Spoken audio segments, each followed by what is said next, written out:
Parmenides, the philosopher of being.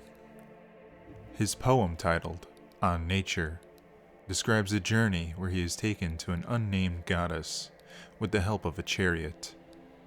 This fragmented poem can be seen as divine revelation, as Parmenides receives a logical deductive reason for his philosophy of being, in the form of divine insight from the goddess. This is humorous, as Western philosophy has traditionally been seen as the origin of strict logicians. But for the insight of logic to come from a divine source only spells irony. The poem and its details. If you wish to delve deeper, I will leave a link to a video where I read the poem On Nature. It has 3 sections: the prologue, the way of truth, and the way of appearance, or opinion. This poem gives insight into Parmenides' worldview on being, existence, truth, and opinion. Parmenides is rich in metaphysics. He was the first to think of being, or reality itself. To quote from the poem, thinking and being are one and the same.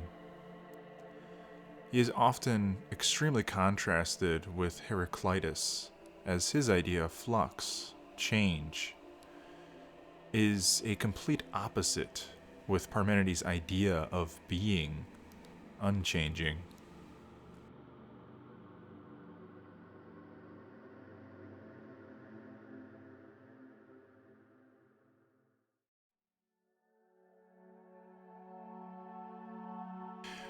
Parmenides was born in the ancient Greek city of Elea, which was situated in Magna Graecia, or Greater Greece, the southern part of Italy.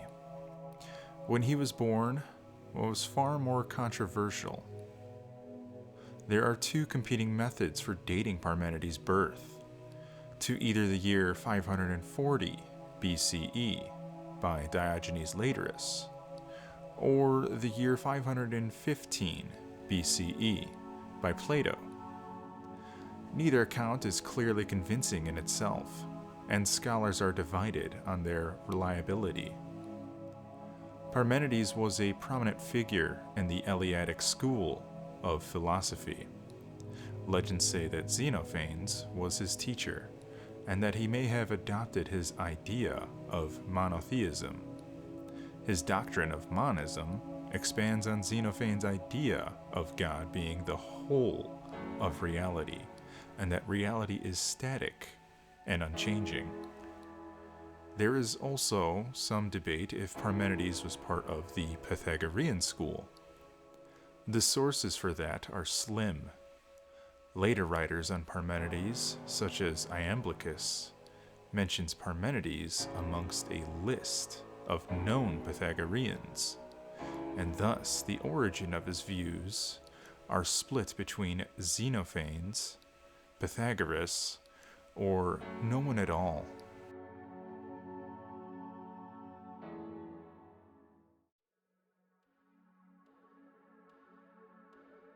Parmenides did not explicitly identify a first principle in the conventional sense.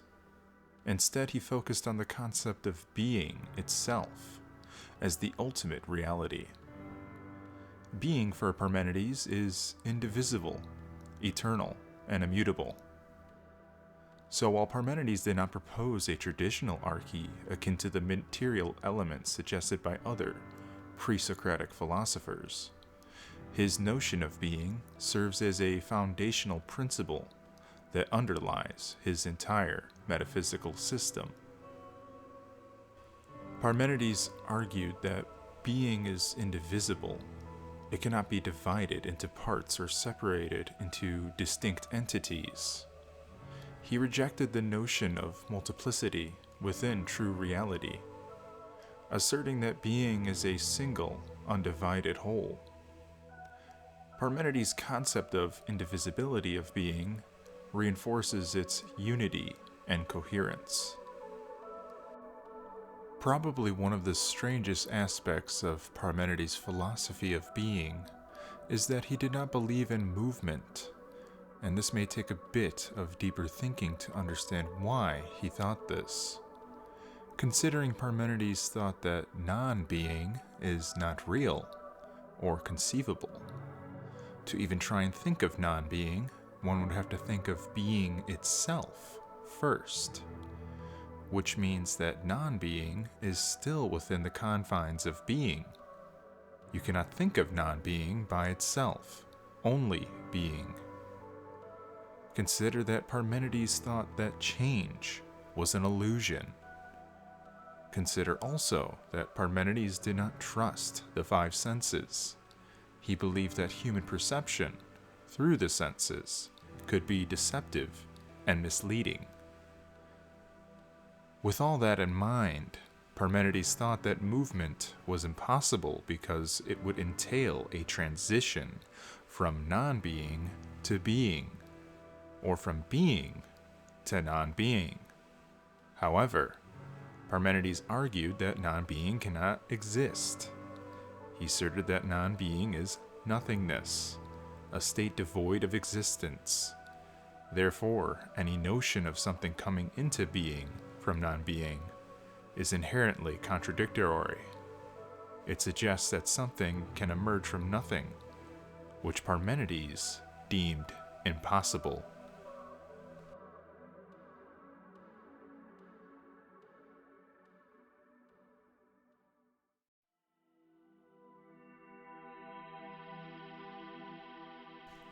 Parmenides had a considerable influence on Plato. Plato incorporated elements of Parmenidean thought into his own philosophical system.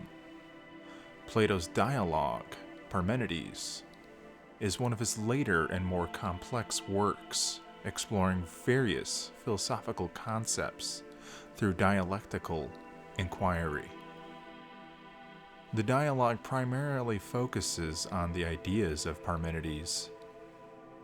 In the dialogue, Parmenides engages in a dialectical conversation with a young Socrates, exploring topics such as nature of being, the one, and the many, the problem of change, and the relationship between ideas and reality.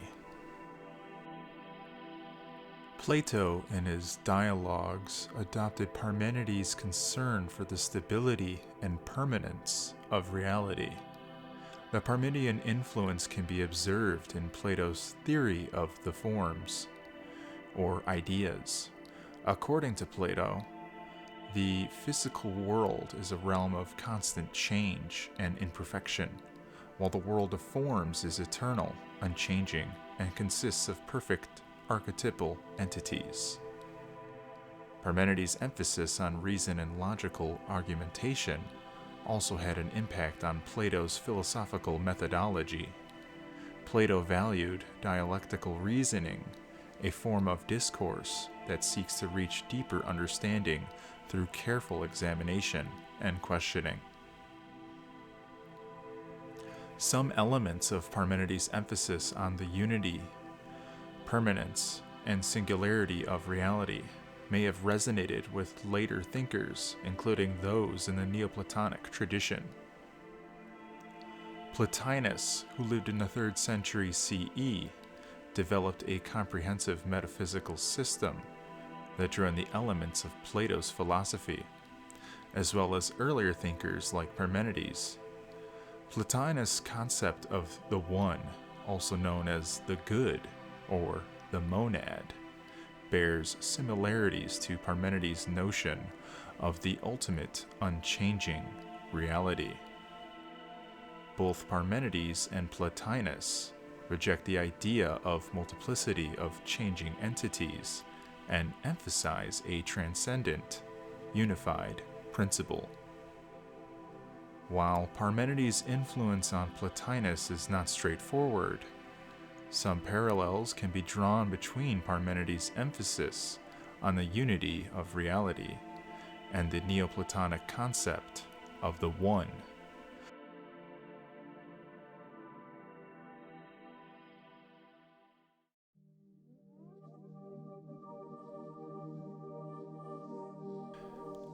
Parmenides' death, The year is uncertain, but it is believed to have occurred in the later half of the 5th century BCE. He left a disciple named Zeno. His story is for later. Parmenides is usually seen historically as the dividing marker between early pre-Socratics and later ones. His idea of being is so radical from earlier philosophers' theories that it shapes the trajectory of later philosophers on the makeup of reality and existence itself. His idea of being is adopted, transformed, and incorporated for centuries to come. This concludes the episode on Parmenides. Join me next time as we continue our journey through the annals of Greek philosophy. If you liked the episode, don't forget to like and subscribe. This is Hermes. See you next time.